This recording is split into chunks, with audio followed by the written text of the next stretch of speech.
नमस्कार मित्रों, फिर से आपके अपने YouTube चैनल जलको स्टडी पर आपका हार्दिक स्वागत। आज अपन सेकंड ग्रेड का जो 2000 सेकंड ग्रेड एग्जाम 2024 का जीके पेपर, वो भी मॉडल पेपर, अपना 5वां मॉडल पेपर अपन सोल्व करेंगे इसी वीडियो में। और वीडियो अच्छा लगे तो लाइक जरूर करना। अपना पहला क्वेश्चन है, निम्न में से किस एक की सिफारिश के आधार पर संघ एवं राज्यों के बीच वित्तीय वितरण होता है? वित्त आयोग, अंतर्राज्यीय परिषद, नीति आयोग, सहकारिता आयोग। अपना राइट आंसर हो जाएगा वित्त आयोग। क्वेश्चन को फिर से देखें, निम्न में से किस एक की सिफारिश के आधार पर संघ एवं राज्यों के बीच वित्तीय वितरण होता है? तो वित्त आयोग की सिफारिश पर। व्याख्या, प्रत्येक क्वेश्चन की अपन व्याख्या करते भी चलेंगे ताकि अपना एग्जाम में कोई भी क्वेश्चन गलत ना हो। अनुच्छेद 280 में प्रत्येक 5 वर्ष के अंतराल पर एक वित्त आयोग के गठन का प्रावधान किया गया है। अनुच्छेद 280 में प्रत्येक 5 वर्ष के अंतराल पर एक वित्त आयोग का गठन का प्रावधान किया गया है जो संघ एवं अनुच्छेद 280 के अंदर वित्त आयोग के गठन का प्रावधान किया गया है जो संघ एवं राज्यों के बीच करों के शुद्ध आगमों के आवंटन के बारे में और राज्यों के बीच वितरण करने के संबंध में अपनी सिफारिश राष्ट्रपति को सौंपता है। नेक्स्ट क्वेश्चन, अगला अपना प्रश्न है, भारतीय संविधान का अनुच्छेद 370 संबंधित है, ये जम्मू कश्मीर राज्य से संबंधित है। व्याख्या, भारतीय संविधान के अनुच्छेद 370 के अंतर्गत जम्मू कश्मीर को विशेष दर्जा प्रदान किया गया है। नेक्स्ट, अगला अपना प्रश्न है, भारतीय संविधान में किस अनुच्छेद के प्रावधानों के अंतर्गत संशोधन किया जा सकता है? तो अनुच्छेद 368 के तहत भारतीय संविधान के यानी कि जो अनुच्छेद अनुच्छेद 368 के तहत भारतीय संविधान में संशोधन किया जा सकता है। भारतीय संविधान के किस अनुच्छेद के प्रावधानों के अंतर्गत संशोधन किया जा सकता है? अनुच्छेद 368। नेक्स्ट, अगला अपना प्रश्न है, निम्न में से कौन सा पंचायतों से संबंधित नहीं है? राज्य निर्वाचन आयोग पंचायतों के चुनाव संपादित करेगा। 74वां संविधान संशोधन अधिनियम, सभी पंचायतों का कार्यकाल 5 वर्ष निर्धारित होगा। एक पंचायत के भंग होने के 6 माह के अंदर नया चुनाव करवाया जाएगा। निम्न में से कौन सा पंचायतों से संबंधित नहीं है? 74वां संविधान संशोधन अधिनियम, ये पंचायतों से संबंधित नहीं है। बाकी सभी पंचायतों का कार्यकाल 5 वर्ष का होता ही है और 6 माह के अंदर चुनाव करवाने होते हैं। व्याख्या, संविधान में पंचायतों से संबंधित प्रावधान 73वें संविधान संशोधन द्वारा जोड़े गए, यानी कि संविधान में पंचायतों से संबंधित जो प्रावधान है वो 73वें संविधान संशोधन में जोड़े गए हैं, जबकि 74वां संविधान संशोधन नगर पालिकाओं से संबंधित है। 73वां व 74वां संशोधन प्रधानमंत्री पी.वी. नरसिम्हा राव के समय में 1992 में किए गए, जिन्हें 24 अप्रैल 1993 में लागू किया गया। अगला अपना क्वेश्चन है, पंचायती राज की अनुशंसा किसने की? ये की थी बलवंत राय मेहता समिति की रिपोर्ट, जो कि 1957 में पेश की गई थी। पंचायती राज की अनुशंसा किसने की थी? ऑप्शन ए दे रखा भारत शासन अधिनियम 1935, option B Cripps mission 1942, Bharat का स्वतंत्रता अधिनियम 1947, ऑप्शन डी दे रखा बलवंत राय मेहता समिति की रिपोर्ट 1957। तो ऑप्शन डी अपना राइट हो जाएगा। पंचायती राज की अनुशंसा किसने की थी? बलवंत राय मेहता समिति की रिपोर्ट 1957 ने। नेक्स्ट, व्याख्या, सर्वप्रथम बलवंत राय मेहता ने नवंबर 1957 में पंचायती राज पर अपनी रिपोर्ट प्रस्तुत की, जिसमें उन्होंने प्रजातांत्रिक विकेंद्रीकरण की सिफारिश की। उन्होंने पंचायतों के त्रिस्तरीय व्यवस्था यानी ग्राम, ब्लॉक और जिला स्तर की संस्तुति की। नेक्स्ट, अगला अपना प्रश्न है, भारतीय संविधान सभा की प्रारूप समिति के अध्यक्ष थे doctor Rajendra Prasad, Jawaharlal Nehru, B R. Ambedkar, doctor B R. Ambedkar, Purushottam Das Tandon. Question क्या पूछा गया है? भारतीय संविधान सभा की प्रारूप समिति के अध्यक्ष कौन थे? Doctor B R. अम्बेडकर। व्याख्या, संविधान सभा ने कुल 8 समितियों का गठन किया। संविधान सभा ने कुल 8 समितियों का गठन किया था, जो निम्न प्रकार है। नियम समिति, इसके अध्यक्ष थे डॉक्टर राजेंद्र प्रसाद। संचालन समिति, इसके अध्यक्ष कौन थे? डॉक्टर राजेंद्र प्रसाद। रियासत समिति, इसके भी अध्यक्ष कौन थे? डॉक्टर राजेंद्र प्रसाद। नियम समिति, संचालन समिति और रियासत समिति, इन तीनों का अध्यक्ष कौन था? डॉक्टर राजेंद्र प्रसाद। नियम समिति, संचालन समिति, रियासत समिति, तीनों के अध्यक्ष कौन थे? डॉक्टर राजेंद्र प्रसाद। फिर अगली है प्रारूप समिति, जिसके अध्यक्ष थे डॉक्टर भीमराव अंबेडकर। सलाहकार समिति, इसके अध्यक्ष थे सरदार पटेल। संघ शक्ति समिति, इसके अध्यक्ष थे जवाहरलाल नेहरू। और संघ संविधान समिति, इसके अध्यक्ष भी कौन थे? जवाहरलाल नेहरू। प्रांतीय संविधान समिति, इसके अध्यक्ष थे सरदार वल्लभ भाई पटेल। फिर से देखो, नियम समिति राजेंद्र प्रसाद, संचालन समिति राजेंद्र प्रसाद, रियासत समिति राजेंद्र प्रसाद, प्रारूप समिति भीमराव अम्बेडकर, सलाहकार समिति सरदार पटेल, संघ शक्ति समिति जवाहरलाल नेहरू, संघ संविधान समिति जवाहरलाल नेहरू, प्रांतीय संविधान समिति, इसके अध्यक्ष कौन थे? सरदार वल्लभ भाई पटेल। अगला अपना प्रश्न है, भारतीय संविधान को संविधान सभा द्वारा कब अंगीकृत किया गया? तो ये किया गया था 26 नवंबर 1949 को। ऑप्शन ए अपना राइट आंसर हो जाएगा। भारतीय संविधान को 26 नवंबर 1949 को अंगीकृत किया गया। व्याख्या, भारतीय संविधान की प्रस्तावना में उल्लेख किया गया है कि 26 नवंबर 1949 को भारत के लोग संविधान की अंगीकृत अधिनियमित आत्मसमर्पित करते हैं, जबकि संविधान के पूर्ण रूप से लागू होने तथा पूर्ण रूप से क्रियान्वित होने की तिथि 26 जनवरी 1950 को माना जाता है। नेक्स्ट, निम्न में से किसने भारतीय संविधान की प्रस्तावना को हमारे संप्रभु प्रजातांत्रिक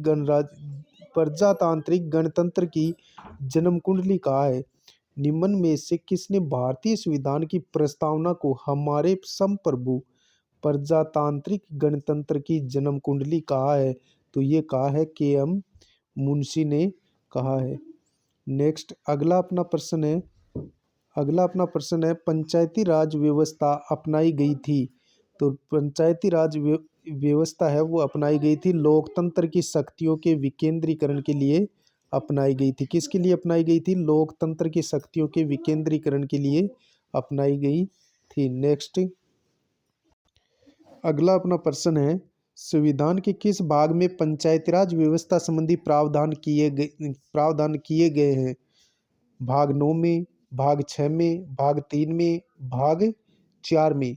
तो इसका राइट आंसर हो जाएगा भाग 9। व्याख्या, संविधान के 73वें संविधान संशोधन द्वारा संविधान के भाग 9 अनुच्छेद 243 से के से अण तक यानी कि क से अण तक तथा अनुसूची सेकंड का प्रावधान अनुसूची 2 का प्रावधान किया गया है, जो पंचायती राज से संबंधित है। नेक्स्ट, अगला अपना प्रश्न है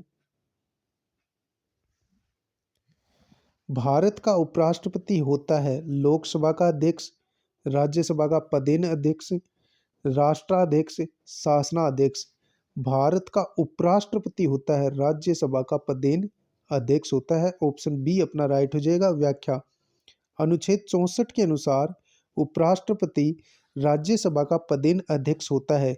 यह राष्ट्रपति की अनुपस्थिति में उनके दायित्वों का निर्वहन भी करता है। राष्ट्रपति अपना त्यागपत्र उपराष्ट्रपति को संबोधित करता है। नेक्स्ट, अगला अपना प्रश्न है भारत के निम्नांकित में से किस मुख्य न्यायमूर्ति ने कुछ समय तक भारत के राष्ट्रपति के रूप में कार्य किया था? तो न्यायमूर्ति एम हिदायतुल्ला ने। तो इसका राइट आंसर हो जाएगा न्यायमूर्ति एम हिदायतुल्ला। ऑप्शन 4 अपना राइट आंसर हो जाएगा। व्याख्या, राष्ट्रपति डॉक्टर जाकिर हुसैन की आकस्मिक मृत्यु 3 मई 1969 के बाद उपराष्ट्रपति वी गिरी प्रथम कार्यवाहक राष्ट्रपति बने, परंतु उन्होंने राष्ट्रपति के चुनाव में भाग लेने के लिए त्यागपत्र दे दिया। उस स्थिति में संवैधानिक व्यवस्था के अनुसार सर्वोच्च न्यायालय के मुख्य न्यायाधीश एम हिदायतुल्ला को राष्ट्रपति का कार्यभार सौंपा गया। अगला अपना प्रश्न है भारत के सर्वोच्च न्यायालय के न्यायाधीशों के लिए अधिवार्षिकता की अधिकतम आयु है, तो ये हो जाएगी 65 वर्ष। तो इसका सही आंसर हो जाएगा 65 वर्ष। व्याख्या। अनुच्छेद 124(2) के अनुसार सर्वोच्च न्यायालय का न्यायाधीश अपना पद तब तक धारण करेगा जब तक वह 65 वर्ष की आयु प्राप्त नहीं कर लेता। वह कभी भी राष्ट्रपति को संबोधित करते हुए अपना त्यागपत्र दे सकता है। नेक्स्ट, अगला अपना प्रश्न है, संविधान में किस पर महाभियोग चलाने के लिए कोई प्रावधान नहीं है? भारत का मुख्य न्यायमूर्ति, किसी उच्च न्यायालय का मुख्य न्यायाधीश, राज्यपाल, राष्ट्रपति। क्वेश्चन क्या पूछा गया है, संविधान में किस पर महाभियोग चलाने के लिए कोई प्रावधान नहीं है? भारत का मुख्य न्यायमूर्ति, किसी उच्च न्यायालय का मुख्य न्यायमूर्ति, राष्ट्रपति, राज्यपाल। अपना राइट आंसर हो जाएगा राज्यपाल। राज्यपाल पर कभी भी महाभियोग नहीं चलाया जाता है। नेक्स्ट, अगला अपना प्रश्न है, वर्ष 2014 में चुनी गई लोकसभा है, तो वर्ष 2014 में जो लोकसभा चुनी गई थी वो थी 16वीं लोकसभा। ऑप्शन 2 अपना राइट हो जाएगा। नेक्स्ट, निम्नलिखित में से कौन सा संविधान संशोधन अधिनियम मिनी संविधान माना जाता है? तो इसका राइट आंसर हो जाएगा 42वां संविधान संशोधन अधिनियम 1976, जिसको मिनी संविधान संशोधन कहा जाता है। व्याख्या। 42वें संविधान संशोधन के द्वारा प्रस्तावना में संप्रभुत्व संपन्न लोकतंत्रात्मक गणराज्य के साथ पंथ निरपेक्ष समाजवादी तथा राष्ट्र की एकता के साथ अखंडता शब्द जोड़ा गया। राज्य के नीति निर्देशक तत्वों का विस्तार किया गया। मौलिक अधिकारों पर प्राथमिकता स्थापित की गई व मौलिक कर्तव्यों का समावेश किया गया। नेक्स्ट, अगला अपना प्रश्न है, भारतीय संविधान के निम्नलिखित अनुच्छेदों में से किस एक के अंतर्गत विधान परिषद की स्थापना या समाप्ति की व्यवस्था की गई है? अनुच्छेद 168, अनुच्छेद 169, अनुच्छेद 170, अनुच्छेद 171। तो अपना राइट आंसर हो जाएगा अनुच्छेद 169। व्याख्या।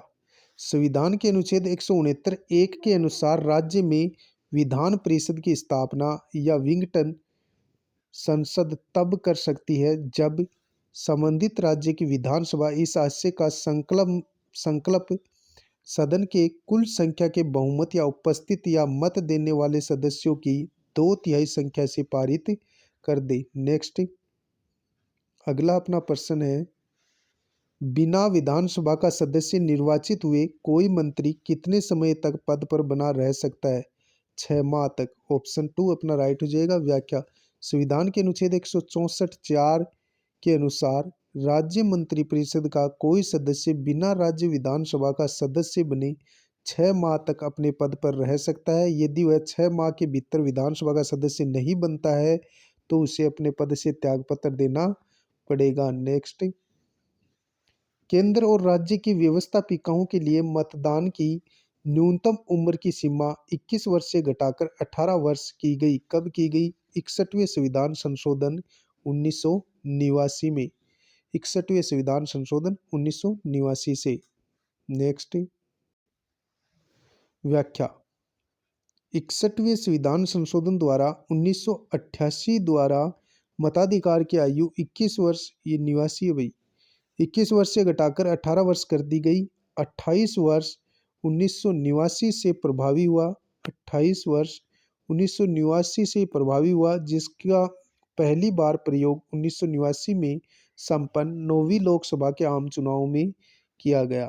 नेक्स्ट, 5 मार्च 1931 को निम्न में से कौन सा समझौता हुआ था? तो गांधी इरविन समझौता हुआ था 5 मार्च 1931 को। व्याख्या। 5 मार्च 1931 को महात्मा गांधी व वायसराय लॉर्ड इरविन के मध्य एक समझौता हुआ जिसे गांधी इरविन समझौता के नाम से जाना जाता है। इस समझौते के तहत कांग्रेस को सविनय अवज्ञा आंदोलन को स्थगित करना पड़ा व कांग्रेस द्वितीय गोलमेज सम्मेलन में भाग लेने के लिए राजी हो गई। 7 सितंबर 1931 से 1 दिसंबर 1931 तक चले द्वितीय गोलमेज सम्मेलन में महात्मा गांधी ने कांग्रेस के एकमात्र प्रतिनिधि के रूप में हिस्सा लिया। नेक्स्ट, महात्मा गांधी ने पहला आमरण अनशन कब प्रारंभ किया? ये किया था कम्युनल अवार्ड के समय। कम्युनल अवार्ड के समय, ऑप्शन ए अपना राइट हो जाएगा। व्याख्या, गांधी ने अपना पहला आमरण अनशन 20 सितंबर 1932 को यरवदा जेल में रहते हुए ब्रिटिश प्रधानमंत्री रेमजे मैकडोनाल्ड के सांप्रदायिक निर्णय के विरुद्ध प्रारंभ किया। 24 सितंबर 1932 को अम्बेडकर व गांधी जी के अनुयायियों के मध्य हुआ पूना समझौते के बाद समाप्त हुआ। नेक्स्ट, गर्जने वाली चालीसा रोरिंग फोर्टीज क्या है? ये पछुआ पौने है। गर्जने वाली चालीसा क्या है? पछुआ पौने। व्याख्या, दक्षिणी गोलार्ध में 40 से 50 डिग्री दक्षिण अक्षांश के बीच प्रचंड वेग से चलने वाली पछुआ पवन को गर्जता चालीसा कहा जाता है। नेक्स्ट, उत्तरी पूर्वी मानसून में सबसे अधिक वर्षा प्राप्त करने वाला राज्य है। उत्तरी पूर्वी मानसून से सबसे अधिक वर्षा प्राप्त करने वाला राज्य कौन सा है? तमिलनाडु। ऑप्शन 3 अपना राइट हो जाएगा। नेक्स्ट, व्याख्या, भारत में सितंबर के महीने में मानसून का प्रत्यावर्तन शुरू हो जाता है, जिसमें उत्तरी पूर्वी भारत में चलने वाली मानसून हवाएं बंगाल की खाड़ी में आर्द्रता ग्रहण कर तमिलनाडु में वर्षा करती हैं। नेक्स्ट, भारत के निर्वाचन आयोग द्वारा निम्नलिखित राजनीतिक दलों में से किसे राष्ट्रीय दल के रूप में मान्यता नहीं किया गया है? Nationalist Congress party, Bharatiya Janata party, भारतीय communist party, Bahujan Samajwadi party. तो इसका राइट आंसर हो जाएगा बहुजन समाजवादी पार्टी। सूची 1 का 2 में मिलान करना। एक तरफ घास के मैदान है, दूसरी तरफ स्थान है। तो पंपास घास के मैदान अर्जेंटीना में पाए जाते हैं, और कंपास है ये ब्राजील में घास के मैदान है। पंपास अर्जेंटीना, कंपास ब्राजील में पाए जाते हैं। प्रेरीज उत्तरी अमेरिका के घास के मैदान है, और वेल्ड दक्षिणी अफ्रीका के घास के मैदान है। पंपास अर्जेंटीना में, कंपास ब्राजील में, प्रेरीज उत्तरी अमेरिका में, और वेल्ड दक्षिणी अफ्रीका में घास के मैदान है। नेक्स्ट, अगला अपना प्रश्न है, निम्नलिखित में से कौन सा एक सही नहीं है? महानदी का उद्गम छत्तीसगढ़ के पठार से होता है। गोदावरी नदी का उद्गम महाराष्ट्र से होता है। ताप्ती नदी का उद्भव केरल से होता है। भारत की सबसे लंबी नदी गंगा का उद्भव गंगोत्री हिमानी से होता है। तो इसका सही आंसर हो जाएगा ताप्ती नदी का उद्भव केरल से होता है। इसका केरल से नहीं होता, मध्य प्रदेश से होता है। व्याख्या, ताप्ती नदी का उद्भव मध्य प्रदेश से होता है। यह भारत की उन 3 प्रमुख नदियों में से एक है जो पूर्व से पश्चिम की ओर बहती है। ये नदियां नर्मदा, ताप्ती और माही हैं। सूची 1 को 2 में मिलान कीजिए। खाद्य उत्पादन में वृद्धि हरित क्रांति से रिलेटेड है। दूध उत्पादन श्वेत क्रांति से रिलेटेड है। मत्स्य पालन नीली क्रांति, और उर्वरक से आएगी भूरी क्रांति। फिर से देखिए, खाद्य उत्पादन में वृद्धि हरित क्रांति, दूध उत्पादन में श्वेत क्रांति, मत्स्य पालन नीली क्रांति, और उर्वरक में भूरी क्रांति।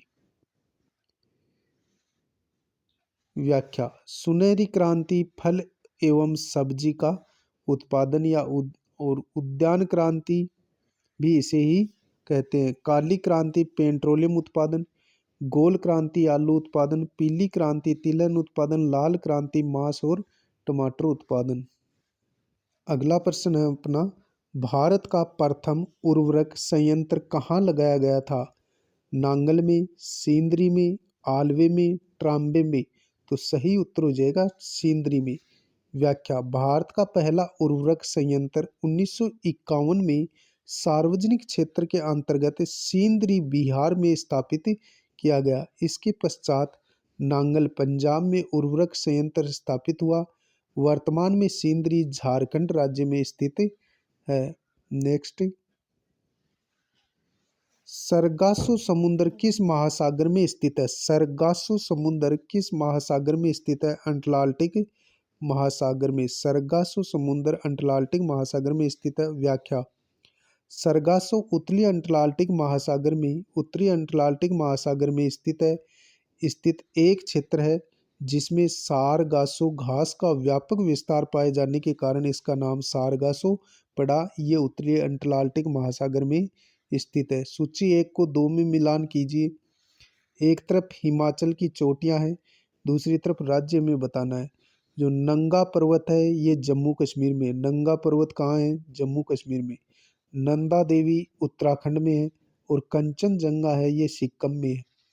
नंगा पर्वत जम्मू कश्मीर, नंदा देवी उत्तराखंड में है, कंचनजंगा पर्वत चोटी सिक्किम में है। नेक्स्ट, अगला अपना प्रश्न है, अंत्योदय कार्यक्रम का उद्देश्य है, तो इसका उद्देश्य है गरीब से गरीब का उत्थान करना। गरीब से गरीब का उत्थान। व्याख्या। राजस्थान सरकार द्वारा सबसे पहले 1977 में गरीब से गरीब लोगों के उत्थान के लिए अंत्योदय कार्यक्रम शुरू किया गया या लागू किया गया। नेक्स्ट, भारतीय कृषि का विशिष्ट अभिलक्षण है कम भूमि अधिक श्रमिक अर्थव्यवस्था। कम भूमि अधिक श्रमिक व्यवस्था। ऑप्शन तीसरा अपना राइट आंसर हो जाएगा। भारतीय कृषि का विशिष्ट अभिलक्षण क्या है? कम भूमि अधिक श्रमिक अर्थव्यवस्था। नेक्स्ट, राष्ट्रीय आय है निविल राष्ट्रीय उत्पाद अप्रत्यक्ष कर प्लस सब्सिडी।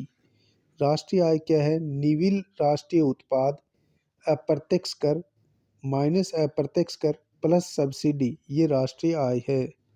नेक्स्ट, व्याख्या। जब निवल राष्ट्रीय उत्पाद का मूल्यांकन साधन लागत फ्रैक्चर कॉस्ट पर किया जाता है तो उसे राष्ट्रीय आय के नाम से जाना जाता है। इसे ज्ञात करने के लिए बाजार मूल्य पर आंकलित निविल राष्ट्रीय उत्पाद एनएनपी में से शुद्ध अप्रत्यक्ष करो यानी कुल अप्रत्यक्ष कर बाकी सब्सिडी को घटाना होता है। इस प्रकार से ज्ञात मूल्य ही राष्ट्रीय आय है। राष्ट्रीय आय बराबर निविल राष्ट्रीय आय माइनस अप्रत्यक्ष कर प्लस सब्सिडी। नेक्स्ट, संयुक्त राष्ट्र सुरक्षा परिषद के अस्थायी सदस्य की कार्य अवधि कितनी होती है? तो ये होती है 2 वर्ष। व्याख्या। संयुक्त राष्ट्र सुरक्षा परिषद में 10 अस्थायी सदस्य होते हैं जिनका कार्यकाल 2 वर्ष होता है। नेक्स्ट, गुटनिरपेक्ष राष्ट्रों एनएएम का प्रथम सम्मेलन कहाँ हुआ? तो ये हुआ था बेलग्रेड में। गुटनिरपेक्ष राष्ट्रों एनएएम का प्रथम सम्मेलन कहाँ हुआ? बेलग्रेड में। व्याख्या। गुटनिरपेक्ष राष्ट्रों के राष्ट्राध्यक्षों यानी शासन प्रमुखों का प्रथम सम्मेलन तत्कालीन युगोस्लाविया वर्तमान सर्बिया की राजधानी बेलग्रेड में वर्ष 1961 में हुआ, जिसकी अध्यक्षता युगोस्लाविया के तत्कालीन राष्ट्रपति जोसिफ बोज टिटो द्वारा की गई। सम्मेलन में भारत का प्रतिनिधित्व तत्कालीन प्रधानमंत्री जवाहरलाल नेहरू ने किया।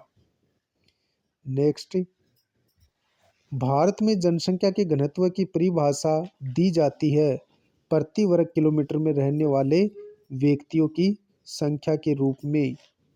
भारत में जनसंख्या की घनत्व की परिभाषा दी जाती है प्रति वर्ग किलोमीटर में रहने वाले व्यक्तियों की संख्या के रूप में। व्याख्या। भारत में प्रति वर्ग किलोमीटर क्षेत्र में निवास करने वाले व्यक्तियों की कुल संख्या को जनघनत्व कहा जाता है। नेक्स्ट, वाणिज्यिक स्तर पर रबड़ का उत्पादन भारत के निम्नलिखित में से किस राज्य समूह में होता है? केरल में, तमिलनाडु में और कर्नाटक में। केरल, तमिलनाडु और कर्नाटक में सर्वाधिक रबड़ होता है। व्याख्या। भारत में रबड़ का सर्वाधिक उत्पादन केरल राज्य में होता है। नेक्स्ट, निम्नलिखित में से कौन सा सुमेलित नहीं है? माउंट आबू अरावली पहाड़ियाँ, माउंट आबू अरावली पहाड़ियों में है। कोडाईकनाल अन्नामलाई की पहाड़ियों में है। उटकमंड नीलगिरी पहाड़ी में नहीं है। उटकमंड नीलगिरी पहाड़ी में है और शिमला पीर पंजाल श्रेणी में नहीं है। ऑप्शन 4 अपना राइट हो जाएगा। व्याख्या। पीर पंजाल दर्रा जम्मू कश्मीर राज्य के दक्षिण पश्चिम में स्थित है। नेक्स्ट, लोकसभा में किसी राजनीतिक पार्टी को विरोधी पार्टी की स्थिति प्राप्त करने के लिए न्यूनतम कितनी सीटें प्राप्त करनी चाहिए? 10%। लोकसभा में किसी राजनीतिक पार्टी को विरोधी पार्टी की स्थिति प्राप्त करने के लिए न्यूनतम कितनी सीटें प्राप्त करनी चाहिए? 10% सीटें। नेक्स्ट, राजस्थान की जनगणना 2011 के अनुसार निम्न में से कौन सा एक जिला 0 से 6 आयु वर्ग में सर्वाधिक लिंगानुपात रखता है? बांसवाड़ा।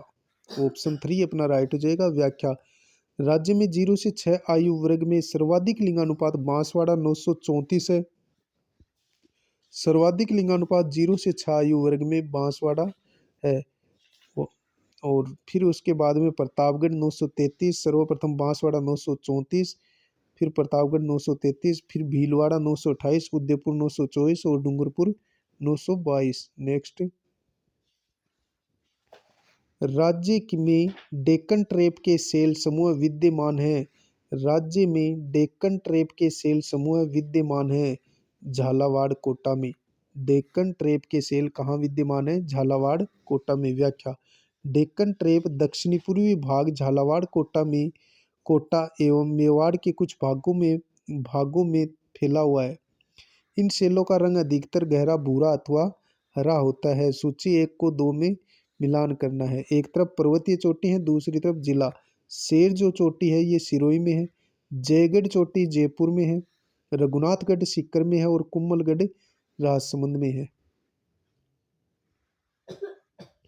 अगला अपना प्रश्न है, किस दिशा में राजस्थान में वर्षा की मात्रा में वृद्धि होती है? उत्तर पश्चिम से दक्षिणी पूर्व में। ऑप्शन 3 अपना राइट हो जाएगा। व्याख्या, राजस्थान में उत्तर पश्चिम से दक्षिण पूर्व की ओर वर्षा की मात्रा में वृद्धि होती है। राजस्थान में कुल वर्षा का 90% भाग दक्षिणी पश्चिमी मानसून से प्राप्त होता है। राज्य में सर्वाधिक वर्षा बंगाल की खाड़ी से आने वाले मानसून से होती है। नेक्स्ट, आयड़ नदी का नाम उदय सागर के बाद हो जाता है बेड़च। ऑप्शन 4 अपना राइट हो जाएगा। आयड़ नदी का नाम उदय सागर के बाद बेड़च हो जाता है। व्याख्या, बेड़च नदी उदय सागर झील में गिरने से पूर्व आयड़ नदी कहलाती है। इसका उद्गम उदयपुर के उत्तर में स्थित गोगुंदा की पहाड़ियों से होता है। यह नदी भीलवाड़ा जिले में बिगोद के निकट बनास नदी में मिल जाती है। इसके किनारे आहड़ सभ्यता विकसित हुई है। नेक्स्ट, सूची 1 को 2 में मिलान करना है। एक तरफ बांध है, एक तरफ संबंधित जिला है। कानोता बांध जयपुर में है। कानोता बांध कहाँ है? जयपुर में। बंद बारेठा भरतपुर में है। इसरदा बांध सवाई माधोपुर में है। और काल खोह बांध दौसा में है। काला खोह बांध कहाँ है? दौसा में। कानोता बांध जयपुर में, बंद बेरेठा भरतपुर में, इसरदा बांध सवाई माधोपुर में और काला खोह बांध दौसा में है। व्याख्या, कनोता बांध जयपुर शहर के निकट स्थित राजस्थान का सर्वाधिक मछली उत्पादक बांध है। बंद बारेठा बांध भरतपुर का सबसे बड़ा बांध है। इसका निर्माण कुकुंद नदी पर राम सिंह के समय करवाया गया था। नेक्स्ट, राजस्थान में घास के मैदान या चारागाहों को कहा जाता है? बीड़ कहा जाता है। ऑप्शन ए अपना राइट होगा। व्याख्या, राजस्थान में घास के मैदान या चारागाहों को बीड़ या ओरन कहा जाता है। ये मुख्य रूप से अजमेर, भीलवाड़ा, शेखावाटी क्षेत्र में पाए जाते हैं। नेक्स्ट, निम्न में से कौन सा युग्म सही सुमेलित है? मुकुंदरा पहाड़ी, माउंट आबू। गलत है, कोटा में है मुकुंदरा पहाड़ियाँ। सिरिस्का सवाई माधोपुर में नहीं है, अलवर में है। रणथंभौर करौली में नहीं है, सवाई माधोपुर में है। केला देवी भरतपुर, ये बिल्कुल सही है, तो यही अपना आंसर है। व्याख्या, मुकुंदरा हिल्स कोटा में है, सिरिस्का अलवर में है, रणथंभौर सवाई माधोपुर में स्थित है। नेक्स्ट, राष्ट्रीय बीज या मसाला अनुसंधान केंद्र स्थित है? तो ये तबीजी अजमेर में स्थित है। ऑप्शन ए अपना राइट होगा। व्याख्या, तबीजी अजमेर में देश का पहला बीज मसाला अनुसंधान केंद्र स्थापित किया गया है। नेक्स्ट, राजस्थान में सबसे अधिक ऊन देने वाली भेड़ की नस्ल है? जैसलमेरी। राजस्थान में सर्वाधिक ऊन देने वाली भेड़ की नस्ल जैसलमेरी है। व्याख्या, राजस्थान में सबसे अधिक ऊन देने वाली भेड़ की नस्ल जैसलमेरी है, जो जैसलमेर व जोधपुर के पश्चिमी हिस्सों में पाई जाती है। इस नस्ल की ऊन गलीचे के लिए उपयुक्त है। नेक्स्ट, निम्न को सुमेलित कीजिए। सीसा जस्ता कहाँ पाया जाता है? उदयपुर में। लिग्नाइट कोयला बीकानेर में। अभ्रक भीलवाड़ा में। और जिप्सम की खानें कहाँ है? नागौर में। सीसा जस्ता कहाँ निकलता है? उदयपुर में। लिग्नाइट कोयला बीकानेर में। अभ्रक भीलवाड़ा में। और जिप्सम नागौर में। व्याख्या, सीसा जस्ता उदयपुर में, लिग्नाइट कोयला बीकानेर में, अभ्रक भीलवाड़ा में और जिप्सम नागौर में उत्पादित होता है। नेक्स्ट, 2011 की जनगणना के अनुसार राज्य की जनगणना वृद्धि दर कितनी है? तो इसका राइट आंसर हो जाएगा 21.44। व्याख्या, 2011 की जनगणना के अनुसार राज्य की जनसंख्या वृद्धि दर 21.44 है। अगला अपना प्रश्न है, राजस्थान में परमाणु केंद्र कहाँ स्थित है? रावतभाटा चित्तौड़गढ़ में। 1965 में ये स्थापित किया गया। व्याख्या, राजस्थान में परमाणु ऊर्जा शक्ति गृह रावतभाटा चित्तौड़गढ़ में है। यह देश का दूसरा व राजस्थान का पहला परमाणु ऊर्जा केंद्र है। इसकी स्थापना कनाडा के सहयोग से 1965 में की गई। नेक्स्ट,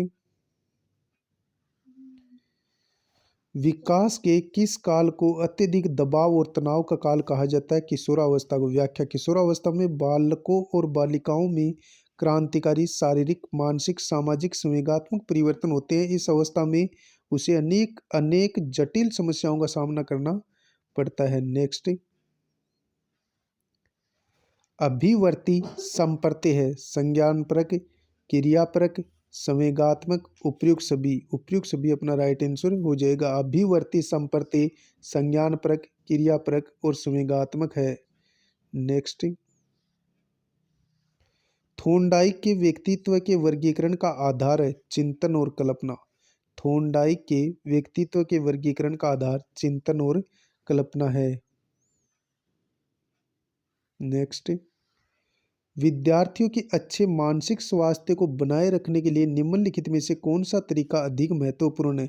सहज शैक्षिक क्रियाओं का प्रावधान, अभिव्यक्ति की स्वतंत्रता, रुचियों की भिन्नता, अध्यापक की भूमिका एवं विद्यालयी वातावरण। अध्यापक की भूमिका एवं विद्यालयी वातावरण। व्याख्या, विद्यार्थियों के अच्छे मानसिक स्वास्थ्य को बनाए रखने के लिए एक शिक्षक तथा उसके विद्यालय का वातावरण सबसे अधिक महत्वपूर्ण है। अध्यापक द्वारा विद्यार्थियों द्वारा उचित दिशा प्रदान की जाती है। अध्यापक द्वारा विद्यार्थी को उचित दिशा प्रदान की जाती है तथा विद्यालय वातावरण में बालक में वांछनीय व अवांछनीय दृष्टिकोणों का विकास होता है। नेक्स्ट, सीखना अनुभव के परिणाम स्वरूप प्राणी के व्यवहार में परिमार्जन है, जो प्राणी द्वारा कुछ समय के लिए धारण किया जाता है। किस विद्वान द्वारा यह परिभाषा दी गई है? मार्गन व गिलीलैंड ने। ऑप्शन 4 अपना राइट हो जाएगा। यह परिभाषा मार्गन और गिलीलैंड ने दी है। नेक्स्ट, कोहलबर्ग के अनुसार शिक्षक बच्चों में नैतिक मूल्यों का विकास कर सकता है नैतिक मुद्दों पर आधारित चर्चाओं में उन्हें शामिल करके। ऑप्शन ए अपना राइट आंसर हो जाएगा। व्याख्या, कोहलबर्ग के अनुसार शिक्षक बच्चों का नैतिक मूल्यों का विकास करने के लिए बच्चों को नैतिक मुद्दों पर आधारित चर्चाओं में शामिल करना, उन्हें समाज के परंपरागत मूल्य, नियमों, सिद्धांतों के प्रति निष्ठा तथा अनुसरण करने के लिए प्रेरित किया जाना चाहिए। नेक्स्ट, बालक का सामाजिकरण किससे संबंधित नहीं है? आधारभूत मूल्यों को परिवर्तित करके करने से। वह प्रक्रिया जो तुरंत हो जाती है। औपचारिक तथ्यों को प्रदर्शित करना। आदर्श आकांक्षाओं को गंभीरता से लेना। वह क्रिया को तुरंत वह प्रक्रिया को तुरंत हो जाती है। ऑप्शन बी अपना राइट आंसर हो जाएगा। व्याख्या, बालक का सामाजिकरण आधारभूत मूल्यों का होना, सहकारिता को होना, सहानुभूति को होना, आदर्श आकांक्षाओं को गंभीरता से लेना, आत्मीकरण का होना आदि मूल्यों से संबंधित है। नेक्स्ट, पियाजे के अनुसार निम्नलिखित में से कौन सी अवस्था में बच्चा अमूर्त संकल्पनाओं के विषय में तार्किक चिंतन आरंभ करता है? तो इसका राइट आंसर हो जाएगा औपचारिक संक्रियात्मक अवस्था। 11 वर्ष से ऊपर की अवस्था जिसमें बालक तार्किक चिंतन करना आरंभ कर देता है।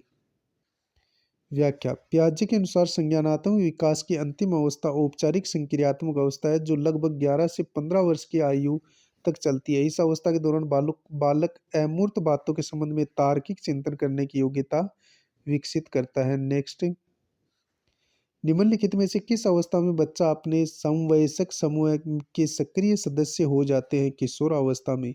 ऑप्शन ए अपना राइट हो जाएगा। नेक्स्ट, व्याख्या किशोरावस्था में बालक अपने समवयस्क समूह का सदस्य बन जाता है। इससे उसे अनेकानेक सामाजिक क्रियाकलापों का ज्ञान प्राप्त होता है। नेक्स्ट, विद्यालयों में समावेशन मुख्यतः केंद्रित होता है विशिष्ट श्रेणी वाले बच्चों के लिए सूक्ष्म अति सूक्ष्म प्रावधानों के निर्माण पर।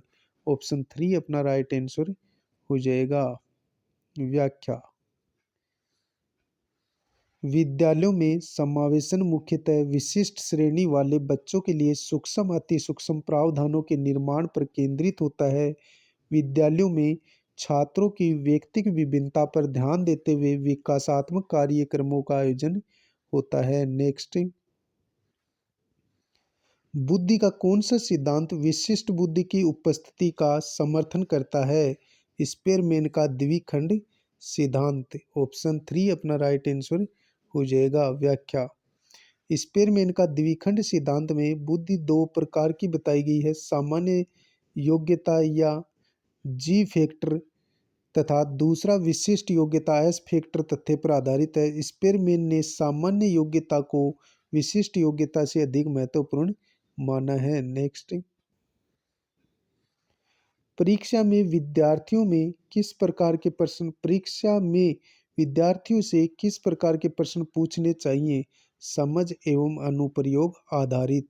ऑप्शन 3 अपना राइट आंसर हो जाएगा। व्याख्या परीक्षा में विद्यार्थियों से प्रश्न उसकी समझ एवं अनुप्रयोग पर आधारित होने चाहिए ताकि विद्यार्थी उन्हें आसानी से समझकर हल कर सके। नेक्स्ट, श्यामपट्ट को शिक्षण साधन सामग्री के किस समूह में प्रयुक्त किया जा सकता है?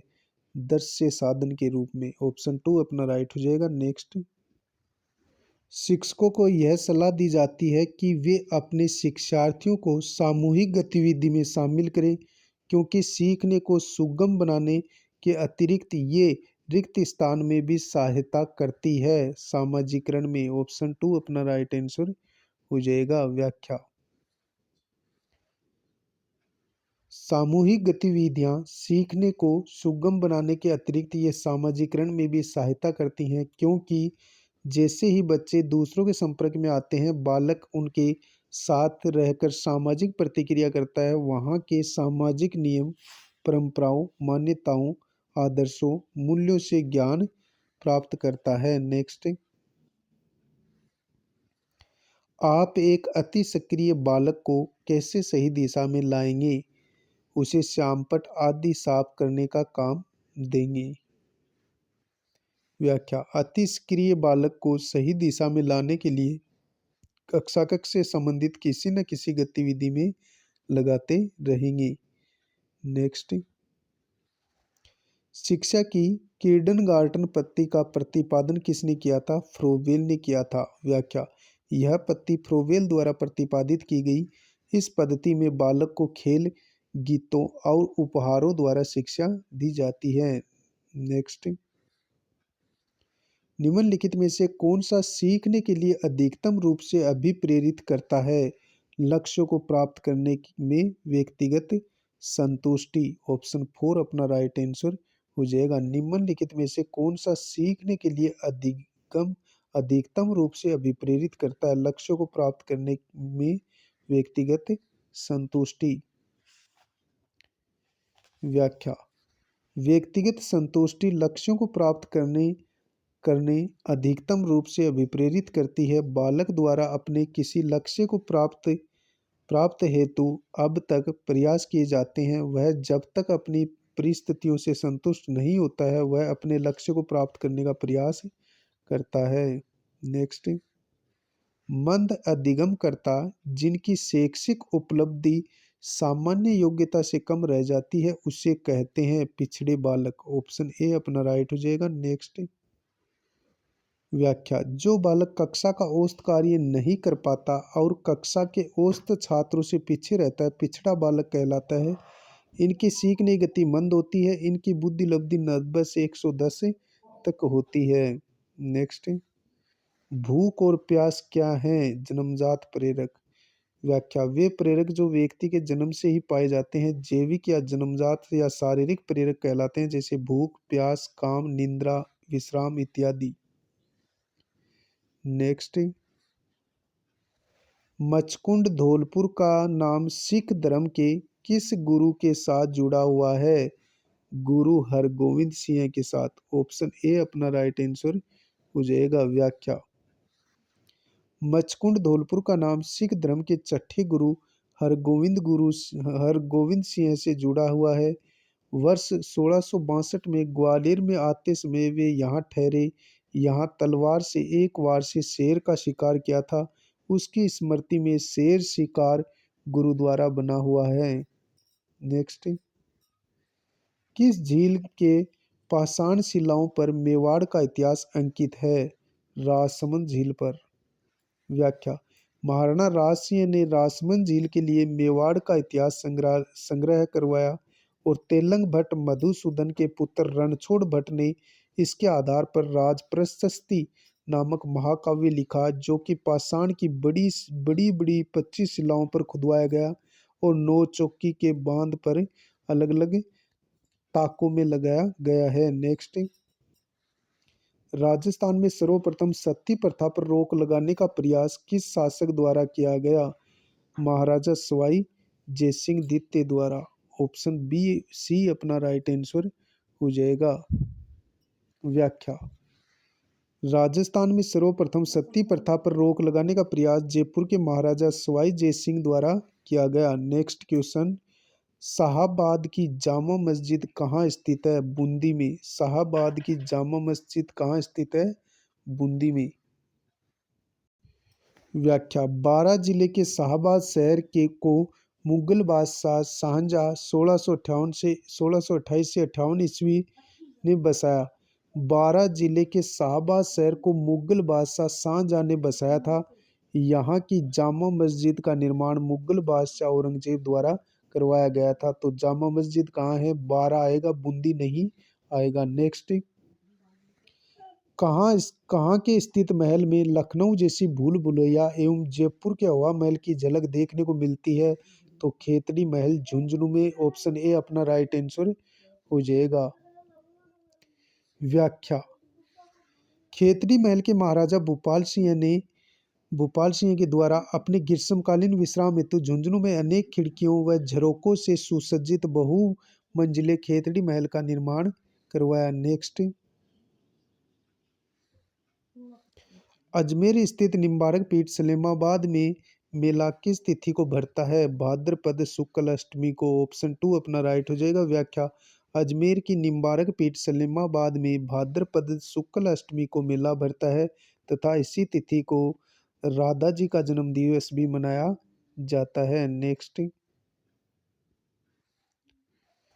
चालिया महोत्सव का पर्व किस समाज के लोगों द्वारा मनाया जाता है? सिंधी समाज के लोगों द्वारा। व्याख्या, सिंध प्रांत के बादशाह मुख शाह के जुल्मों से परेशान होकर सिंधी समाज के लोगों ने 40 दिन तक व्रत किया तथा 40वें दिन झूलेलाल का अवतार हुआ। इसी याद में 16 जुलाई से 24 अगस्त तक अवधि में चालिया महोत्सव मनाया जाता है। नेक्स्ट, सुमेलित करना एक तरफ मेला है तो पहला चंद्र प्रभु मेला है, ये तिजारा अलवर में भरता है। चंद्र प्रभु मेला कहाँ भरता है? तिजारा अलवर में। दधिमती माता का मेला गोठ मंगलो नागौर में भरता है। गरुड़ मेला बंसी पहाड़पुर भरतपुर में भरता है। और सपेऊ महादेव मेला ये सपेऊ धौलपुर में भरता है। तो पहला ही ऑप्शन इसका राइट हो जाएगा। 1 2 3 4। नेक्स्ट, व्याख्या, चंद्र प्रभु मेला तिजारा अलवर में फाल्गुन सप्तमी वह श्रावण शुक्ल सप्तमी को भरता है। दधी माता का मेला गोठ मंगलो नागौर में चैत्र व आश्विन शुक्ला अष्टमी को भरता है। गरुड़ मेला वंशी पहाड़पुर भरतपुर में कार्तिक शुक्ला तृतीया को तथा सेपो महादेव का मेला धौलपुर मेला धौलपुर में फाल्गुन व श्रावण मास की चतुर्थी को भरता है। नेक्स्ट अगला अपना प्रश्न है, राजस्थान में रामसनी संप्रदाय के प्रमुख केंद्र कौन कौन से हैं? रेण, सिंहतल, खेड़पा, सिंहतल। उपरोक्त सभी अपना राइट आंसर हो जाएगा। व्याख्या 18वीं शताब्दी में राजस्थान में रामसनी संप्रदाय के केंद्र रेण संत दरियावजी द्वारा, शाहपुरा रामचरण जी द्वारा, सिंहतल हरिरामदास जी द्वारा, खेड़प्पा रामदास जी द्वारा स्थापित किए गए। ये शाखाएं मूलतः रामानंद की शिष्य परंपरा से उत्पन्न हुई हैं। इसमें रेण व शाहपुरा शाखाएं दातड़ा मेवाड़ के प्रसिद्ध विचारक संत दास से तथा सिंहथल व खेड़पा दुल्लाचार बीकानेर के संत जेमल दास से स्थापित है। नेक्स्ट निहंग व घरबारी किस संप्रदाय के दो प्रकार के अनुयायी हैं? निरंजनी संप्रदाय के। ऑप्शन 2 अपना राइट आंसर हो जाएगा। व्याख्या निरंजनी संप्रदाय के प्रवर्तक हरिदास जी हैं। इस संप्रदाय में दो प्रकार के अनुयायी पाए जाते हैं, निहंग व घरबारी। निहंग खाकी रंग की गुदड़ी गले में धारण करते हैं तथा भिक्षा से उद्र पूर्ति करते हैं, जबकि घरबारी गृहस्थ चलाकर इस संप्रदाय में आस्था रखते हैं। नेक्स्ट राजस्थान में भक्ति आंदोलन की अलख जगाने वाले प्रथम संत कौन थे? संत पीपा। ऑप्शन ए अपना राइट हो जाएगा। व्याख्या संत पीपा राजस्थान में भक्ति आंदोलन की अलख जगाने वाले पहले संत हैं। संत पीपा ने संत रामानंद से दीक्षा ली थी। इनकी छतरी गागरोन झालावाड़ में है। इन्होंने गागरोन का प्रबंध संभालते हुए दिल्ली के सुल्तान फिरोज शाह तुगलक को पराजित किया था। नेक्स्ट मीरा ने अपना अंतिम समय किस स्थान पर बिताया था? द्वारिका में। ऑप्शन 3 अपना राइट होगा। व्याख्या मीराबाई अपने अंतिम समय में गुजरात में द्वारिका के डाकोर स्थित रणछोड़ मंदिर में चली गई। वहीं 1547 ईस्वी में अपने गिरधर गोपाल में विलीन हो गई। मीरा जी की पदावलियां प्रसिद्ध हैं। नेक्स्ट पंडित जसराज किस घराने के प्रमुख गायक हैं? मेवाती घराने के। ऑप्शन बी अपना राइट होगा। व्याख्या पंडित जसराज मेवाती घराने के प्रसिद्ध गायक हैं। इसके आरंभकर्ता घग्गे नजीर खां जोधपुर के महाराजा जसवंत सिंह के दरबारी गायक थे। नेक्स्ट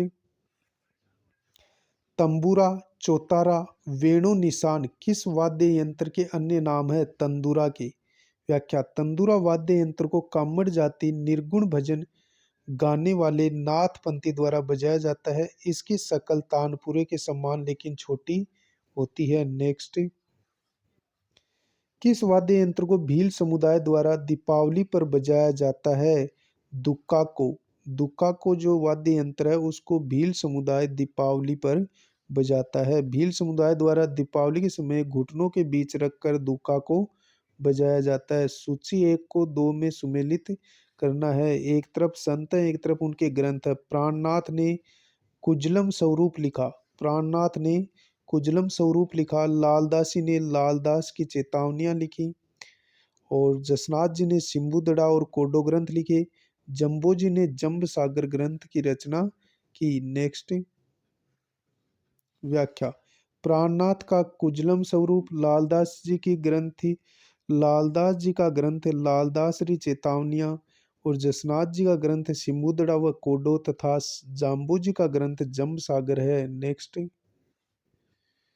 करौली स्थित मदन मोहन जी के मंदिर का निर्माण किस राजा ने करवाया था? गोपाल सिंह ने करवाया था। नेक्स्ट व्याख्या करौली स्थित मदन मोहन की मूर्ति महाराज गोपाल सिंह द्वारा सन 1728 ईस्वी में जयपुर में गोसाई सुब्बलदास के माध्यम से करौली लाई गई थी। 1748 ईस्वी में महाराजा गोपाल सिंह ने इस मंदिर का निर्माण करवाया। इस काले मार्बल से निर्मित श्री कृष्ण की मूर्ति है। यह काले मार्बल से निर्मित कृष्ण की मूर्ति है। नेक्स्ट, बालोतरा के पश्चिम में बाखरिया पहाड़ी पर स्थित जैन धर्मावलंबियों के प्रसिद्ध तीर्थ स्थल श्री नाकोड़ा में किस जैन तीर्थंकर की प्रतिमा स्थापित है? पार्श्वनाथ की। ऑप्शन 2 अपना राइट हो जाएगा। व्याख्या, नाकोड़ा मेवानगर बालोतरा में 23वें जैन तीर्थंकर भगवान पार्श्वनाथ की प्रतिमा विराजित है। भगवान श्री पार्श्वनाथ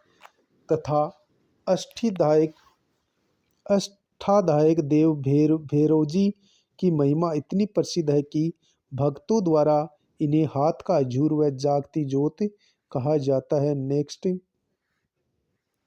महाराजा मानसिंह द्वारा स्थापित पुस्तक प्रकाश नामक पुस्तकालय किस दुर्ग में स्थित है? मेहरानगढ़ में। ऑप्शन 3 अपना राइट हो जाएगा। व्याख्या, मेहरानगढ़ दुर्ग में महाराजा मानसिंह द्वारा स्थापित पुस्तक प्रकाश नामक पुस्तकालय आज भी कार्यरत है।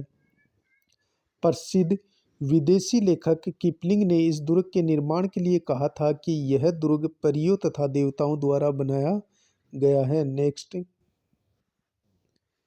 तैमूर ने अपनी आत्मकथा तुजु के तैमूरी में किस किले के बारे में लिखा है? भटनेर के किले के बारे में लिखा है। व्याख्या, तैमूर ने अपनी आत्मकथा तुजु के तैमूरी में लिखा है कि मैंने इतना मजबूत व सुरक्षित दुर्ग पूरे हिंदुस्तान में कहीं नहीं देखा। भटनेर को अपने निर्माण के बाद जितने प्रहार झेलने पड़े उतने भारत में शायद ही किसी दुर्ग को झेलने पड़े। नेक्स्ट, टोडियो ऊंट के बच्चे के मुलायम बालों से सूतों के साथ धागा मिलाकर जो अच्छा कपड़ा तैयार किया जाता है वह कहलाता है बाखल कहलाता है। व्याख्या, मारवाड़ में ऊंट के बच्चे को टोडियो कहा जाता है जिसके मुलायम बालों को सूत के साथ धागा मिलाकर बहुत बढ़िया कपड़ा तैयार किया जाता है, उसे बाखल कहते हैं। इसकी विशेषता यह है कि वर्षा में नमी में भी वह सूखा रहता है। नेक्स्ट, जयपुर शैली का वह चित्रकार जिसने बड़े बड़े कैनवासों पर आदमकद चित्र बनाकर चित्रकला में नई परंपरा का विकास किया, तो वो हो जाएगा साहिब राम। ऑप्शन ए अपना राइट है। व्याख्या, साहिब राम महाराजा सवाई जयसिंह प्रथम के दरबारी चित्रकार थे। साहिब राम ने बड़े व्यक्ति चित्र पोर्ट्रेट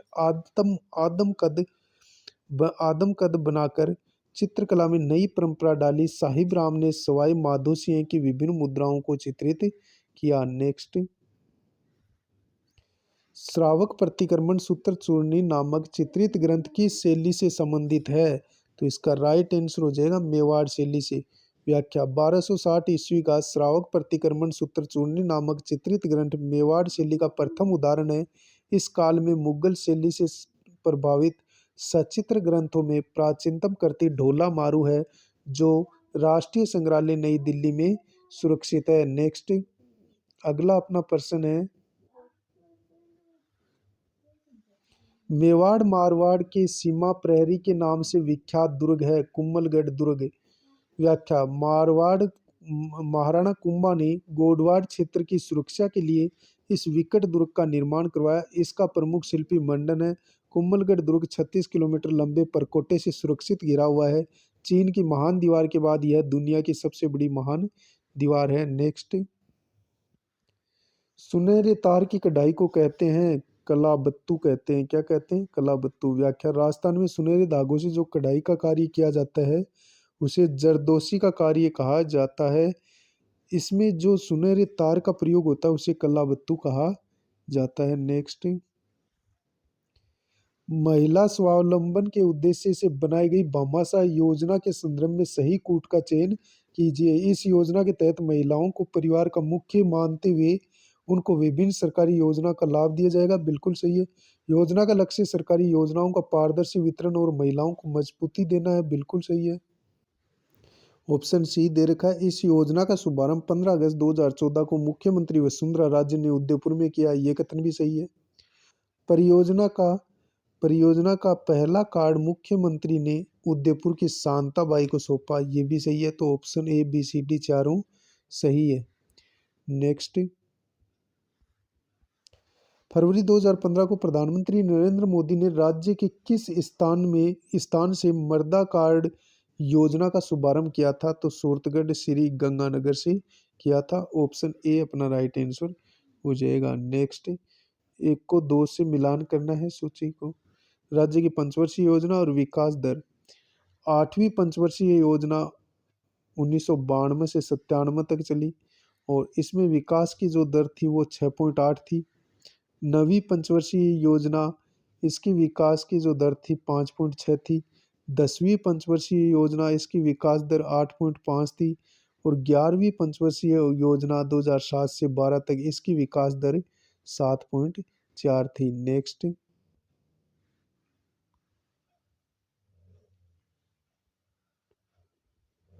निम्न कथनों पर विचार कीजिए।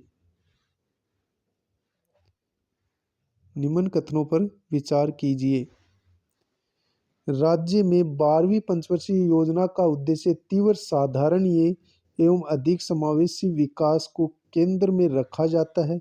12वीं पंचवर्षीय योजना में 1,96,992 करोड़ रुपए की राशि प्रस्तावित है। पहला कथन भी सही है, दूसरा भी सही है। 12वीं पंचवर्षीय योजना में सर्वाधिक व्यय ऊर्जा पर आधारित यानी 36.92% पर प्रस्तावित है ऊर्जा पर। तो इसका राइट आंसर हो जाएगा एक, दो, तीनों ही कथन क्या है, सही है। आज के लिए इतना ही, मिलेंगे नेक्स्ट मॉडल पेपर के साथ। तब तक के लिए जय हिंद, जय भारत।